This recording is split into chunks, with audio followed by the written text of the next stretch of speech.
Welcome back. This is a momentum question, one of two. This one says, imagine that you are hovering next to a space shuttle and your body of equal mass, who is moving at 4 kilometers per hour with respect to the ship, bumps into you.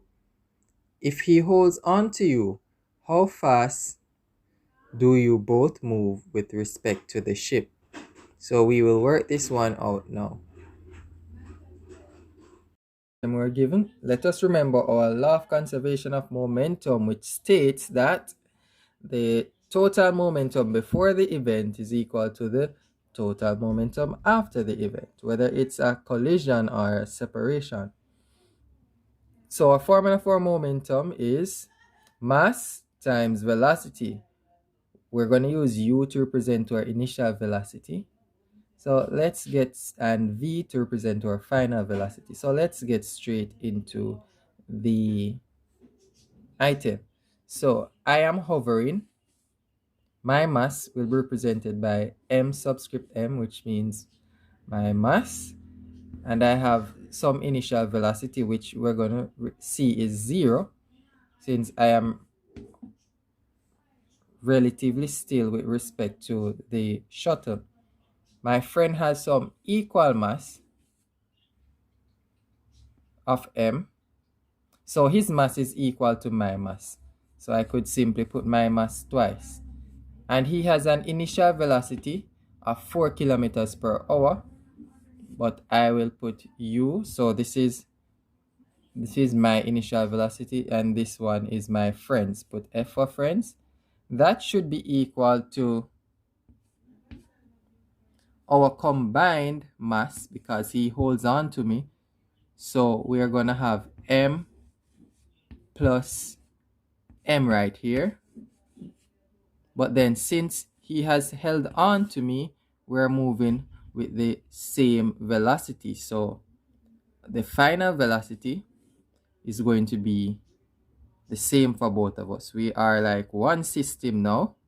So we are moving along one complete mass, moving with one velocity. So let's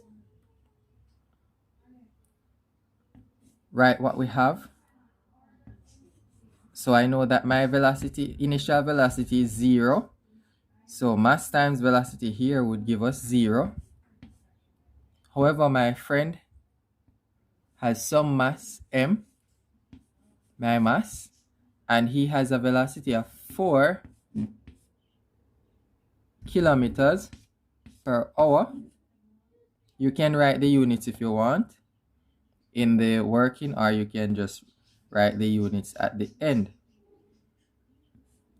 So over here, we're going to have 2m subscript m v. Now, I want to find the velocity at which we both are moving. So I'm going to simplify this a little more. We're going to have 4 kilometers per hour. And this is being multiplied by his mass. Remember, right here is 0. So I just have m times my 4 kilometers per hour is equal to 2m subscript mv. So what we're going to do, we're going to divide both sides by 2m. We want to make our final velocity the subject of our formula. This is going to leave us with v being equal to m over 2m multiplied by 4 kilometers per hour. And let's do that. So m to m goes one time. So we're basically left with a half. And a half into 4, or 2 into 4, that is equal to 2. So we know that our final velocity is 2 kilometers per hour. And this